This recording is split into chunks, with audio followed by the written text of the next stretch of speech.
आज मैं आप सभी को महाभारत के उस ज्ञान के बारे में बताने वाली हूँ जो कि स्वयं भगवान श्री कृष्ण ने अर्जुन को दिए थे। गीता सिर्फ हिंदुओं के लिए नहीं बल्कि समस्त मानव जाति के लिए है। गीता सिर्फ किताब नहीं है बल्कि सही गलत दिखाने का रास्ता है।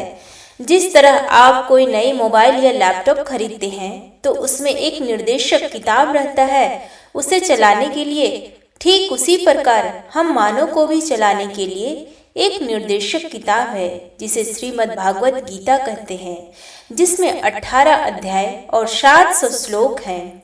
मैं आज महाभारत की बात कर रही हूँ जब अर्जुन ने अपने तात श्री पितामह भीष्म और गुरु द्रोणाचार्य और उनके सगे संबंधियों को देखकर अर्जुन कुरुक्षेत्र में मोह में पड़ जाते हैं। अर्जुन से श्री कृष्ण ने पूछे, क्या देख रहे हो पार्थ? तब अर्जुन ने बताया, पिता तुल्य जनों, पितामह, आचार्यों, भाइयों, मित्रों और पुत्रों को देख रहा हूँ। केशव, तब श्री कृष्ण ने बताया कि इन्हें देखने का क्या तात्पर्य है पार्थ? तुम इन्हें पहली बार तो नहीं देख रहे हो? तब अर्जुन ने बोले, हाँ, पहली बार तो नहीं देख रहा हूँ। तब श्री कृष्ण ने बोले कि तब तुम ये भी जानते थे कि अगर युद्ध हुई तब ये सारे सगे संबंधी इस रणभूमि में किसी न किसी ओर खड़े अवश्य दिखाई देंगे। तब अर्जुन ने बोले कि क्या जानने और देखने में कोई अंतर नहीं है केशव? और अर्जुन बोलते हैं कि हे केशव, आप मेरा रथ दोनों सेनाओं के बीच ले चलिए, वहां से दोनों सेनाओं का बराबर की दूरी से देखना चाहता हूँ केशव। और रथ जब दोनों सेनाओं के बीच पहुंच जाता है तब अर्जुन दोनों सेनाओं की ओर देखते हैं और बोलते हैं कि ये दो सेनाएं नहीं हैं केशव, ये तो दो सागर हैं। और ये बोलकर अपने पितामह अर्जुन से कितना प्यार करते थे उस याद में सोचने लगते हैं। श्री कृष्ण बोलते हैं, इन्हें कब तक देखते रहोगे पार्थ? और अर्जुन बोलते हैं कि देखने दीजिए केशव, क्या पता इस युद्ध के उपरांत इनमें से कौन देखने को नहीं मिलेगा। माधव, मैं ये किन लोगों से युद्ध करने के लिए आया हूँ और इस युद्ध में विजय प्राप्त करने के लिए किन लोगों के प्राण दांव पर लगा रहा हूँ। दोनों ही ओर तो एक ही वंश के लोग खड़े हैं। मैं ये किन लोगों से युद्ध करने आया हूँ? मैं इनसे युद्ध करने आया हूँ। मैं इनके प्राण लेने का प्रत्यंग करूंगा। ये सोचने से ही मेरा यंग शिथिल हो उठा है। मेरा मुंह सूखा जा रहा है। धनुष और बाण पकड़ने वाले ये हाथ सुन्न हुए जा रहे हैं। मेरे शरीर में वो कपकपी के केशव जो मैं कभी ठंड के मौसम में अनुभव नहीं की थी। मेरा धनुष मेरा हाथ से गिरा जा रहा है। केशव, मैं इन पर बाण क्या चलाऊं? केशव, जिनके सत्कार के लिए मेरे रोंगटे तक खड़े हो गए हों। मैं इस रणभूमि कुरुक्षेत्र को अपने ही वंश की शमशान भूमि नहीं बना सकता। अर्जुन बोलते हैं कि आप कुछ कहते क्यों नहीं केशव? श्री कृष्ण बोलते हैं कि अभी तो मैं सुन रहा हूं ना पार्थ, पहले तुम कह लो। अर्जुन बोलते हैं कि कहने को क्या है केशव, मैं अपने कुल के शवों पर अपने राजभवन नहीं खड़ा कर सकता। मैं उस राज सुख का क्या करूंगा जिससे भारत वंश का लहू का महक आ रही होगी। जिन गुरुजनों के चरणों पर सर रखा उन्हीं को काट दूं। जिससे इस धनुष पर बाण लगाना सीखा उसी पर बाण चलाऊं। केशव, मुझे इन मूल्यों पर विजय नहीं चाहिए। केशव, मुझे इन मूल्यों पर विजय नहीं चाहिए केशव। धरती का राज तो धरती का राज है, मुझे गर्व का भी राज नहीं चाहिए। फिर अर्जुन बोलते हैं कि दुर्योधन तो मेरा भाई ही है ना, माना कि वो मेरे साथ कपट किया है। ये तो बड़े खेद की बात है कि भूमि के एक टुकड़े के लिए हम लोग कुल नाशक बनने को हो गए। हे शांति देव, यदि सब कुछ खोकर शांति मिले और मैं कुल के नाश के पाप से बच जाऊं तो ये शांति बहुत सस्ती है केशव, ये शांति बहुत सस्ती है। तब भगवान श्री कृष्ण द्वारा अर्जुन को गीता का ज्ञान यहीं से देते हैं।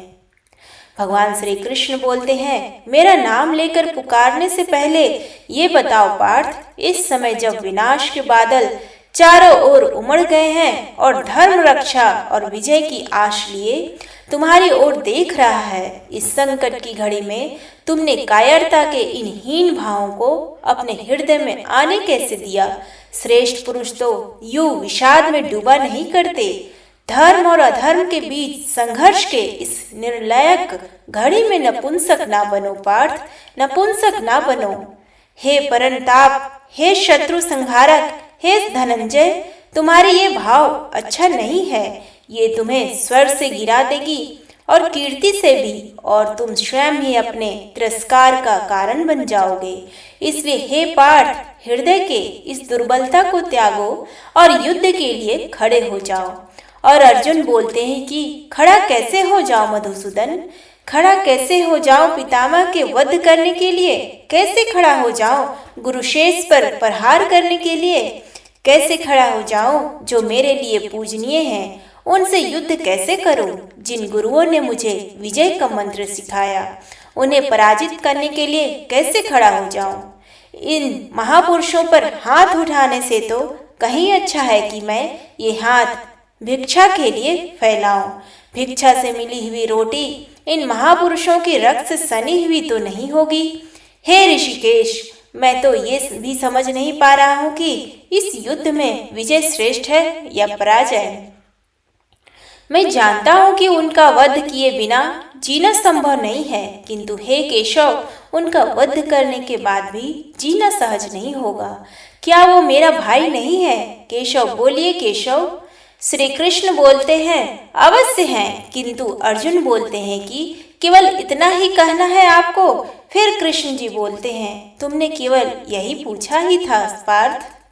और श्री कृष्ण जी बोलते हैं कि किंतु ये युद्ध संबंधों और नातों को स्थापना और नातों की पहचान के लिए नहीं है। कुंती पुत्र, अपने कर्तव्य को पहचानो और तब निर्णय लो, क्योंकि निर्णय तो तुम ही को लेना पड़ेगा। यदि तुम ये चाहते हो कि निर्णय मैं लूं और तुम इस युद्ध के उत्तरदायित्व से बच जाओ, तो ये नहीं होगा पार्थ, कदापि नहीं होगा, क्योंकि ये युद्ध भी तुम्हारा है और इस युद्ध का परिणाम भी तुम्हारा ही होगा। अर्जुन बोलते हैं मुझे कर्तव्य का मार्ग ठीक से दिखाई नहीं दे रहा है केशव, इसलिए हे वासुदेव, आप मेरे आत्मा का भी सारथी बन जाइए। मैं जानता हूँ कि मैं धर्म और अधर्म के बीच खड़ा हूँ, किंतु ये निर्णय नहीं ले पा रहा हूँ कि धर्म किस ओर है और अधर्म किस ओर। मेरा मार्गदर्शन कीजिए केशव। इंद्रियों को सुखा देने वाले शोक से बचने का मार्ग दिखलाइए मुझे। अपने इस मानसिक अवस्था में तो मैं युद्ध नहीं कर सकता गोविंद। गोविंद, मैं युद्ध नहीं कर सकता, नहीं हो सकता गोविंद, नहीं हो सकता। ये बोलकर चुप हो गए अर्जुन।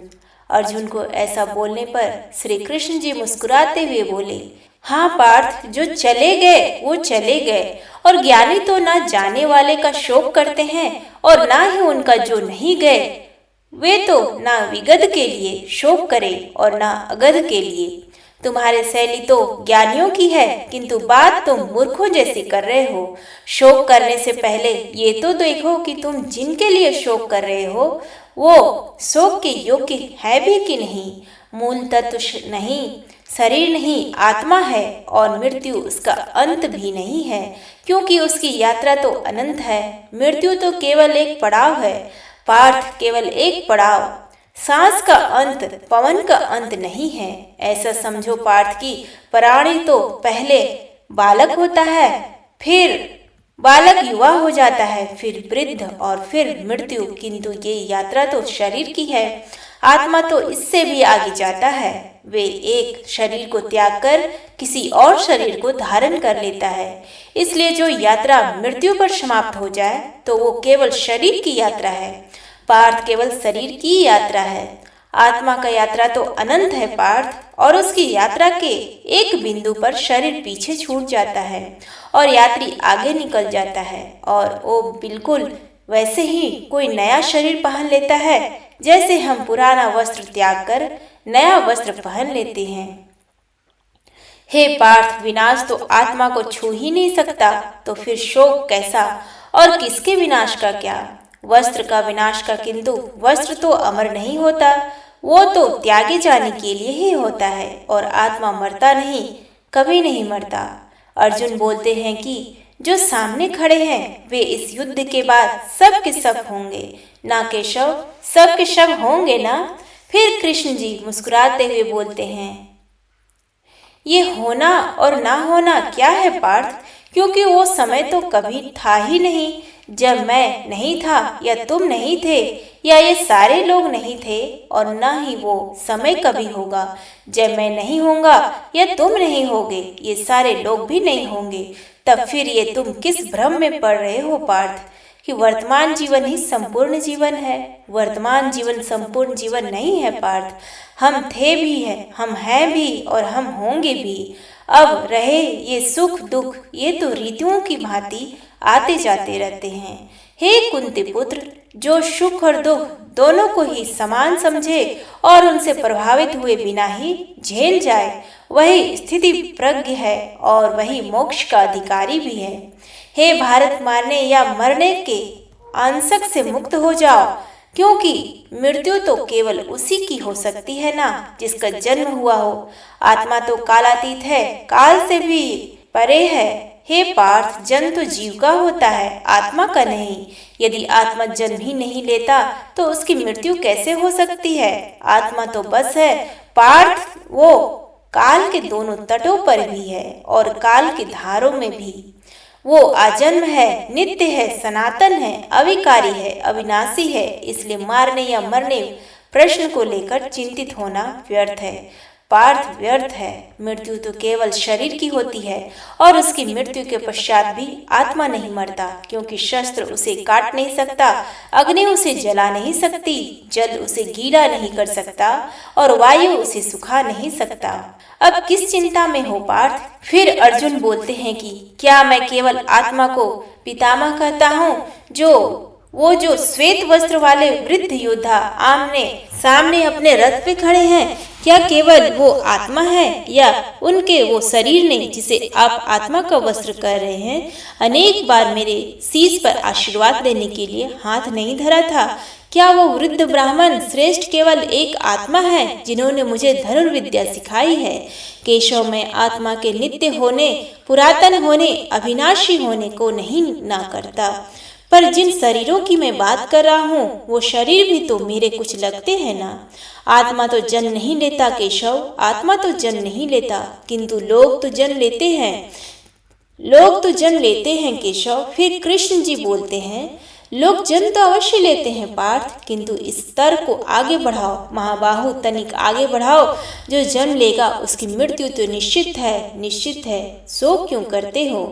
जन्म लेने वाले को एक ना एक दिन तो मरना ही है और ये मृत्यु भी अंत नहीं है, क्योंकि मरने वाला फिर जन्म भी लेगा। ये तो एक अटल सत्य है पार्थ, और इस अटल सत्य को कोई टाल नहीं सकता, ना तुम और ना मैं और ना ही कोई और। गंगा पुत्र भीष्म के पास तो इच्छा मृत्यु का वरदान है, किंतु मृत्यु तो फिर भी अटल है ना पार्थ। तो जन्म मृत्यु और फिर जन्म की श्रृंखला में शोक का स्थान कहाँ है, कहाँ है शोक का स्थान पार्थ, मुझे बतलाओ। जिन लोगों को तुम सामने खड़ा देख रहे हो ना पार्थ, वो इस जन्म से पहले भी थे, पर क्या थे तुम ये तुम जानते हो। वो इस जन्म के उपरांत भी होंगे, क्या होंगे ये तुम जानते नहीं हो। उनका अस्तित्व तो इस जन्म और मरण के दो बिंदुओं के इधर या उधर है ही नहीं। ये अज्ञात आवेकत है, अर्थात इस जन्म से पूर्व भी तुम्हारे लिए नहीं थे पार्थ, और इस जन्म के उपरांत भी नहीं होंगे। हे पार्थ, जिनके जीवन का अनिवार्य अंत ही मृत्यु हो और उनके जीवन का अनिवार्य अंत को ना तुम टाल सकते हो और ना ही बदल सकते हो, फिर शोक कहे को करते हो। क्यों शोक करते हो पार्थ। ये पितामह, ये गुरुजन, ये सगे संबंधी, इनमें से किसी को भी तुम इस जन्म से पूर्व भी नहीं जानते थे और ना ही इस जन्म के बाद जानोगे। तब तो फिर इनके लिए शोक करना व्यर्थ होगा ना पार्थ, व्यर्थ होगा। इससे आश्चर्य की बात क्या है पार्थ। जैसे फटना वस्त्र की अंतिम सत्य तेहरा है, वैसे ही मृत्यु शरीर का अंतिम सत्य है। तो फिर सत्य का शोक क्यों। मनुष्य शरीर और आत्म नश्वर और अनश्वर का मिश्रण नहीं है। शरीर तो केवल आत्मा का साधन है, इसलिए शरीर की चिंता में पड़े बिना ही अपने धर्म का पालन करते रहना चाहिए पार्थ। किंतु यदि तुम क्षत्रिय धर्म के विषय में सोच रहे हो पार्थ, तब भी तुम्हें युद्ध ही करना चाहिए, क्योंकि अधर्म के विरुद्ध शस्त्र उठाना ही क्षत्रिय का धर्म है। और आज अधर्म धर्म के विरुद्ध शस्त्र लिए सामने खड़ा है, इसलिए हे पार्थ अपने क्षत्रिय धर्म का पालन करो। अर्जुन बोलते हैं कि हे केशव, आपसे यही पूछने तो मैं आपको यहाँ लाया हूँ कि मेरा कर्तव्य क्या है, मेरा धर्म क्या है केशव। कृष्ण जी बोलते हैं कि स्वयं तुम कौन हो पार्थ। अर्जुन बोलते हैं कि द्रोणा शिष्य अर्जुन हूँ और मैं कुंती पुत्र अर्जुन हूँ, मैं क्षत्रिय हूँ। केशव कृष्ण जी बोलते हैं कि यदि तुम क्षत्रिय ना रहे होते तो द्रोणा शिष्य भी ना हुए होते, और हे कुंती पुत्र होने के नाते भी क्षत्रिय ही हो, तो तुम्हारी तीनों पहचाने क्षत्रिय पहचान है, इसलिए क्षत्रिय धर्म ही तुम्हारा धर्म है। उस धर्म का पालन करो। अधर्म के विरोध शस्त्र उठाना ही क्षत्रिय धर्म का पालन करना है।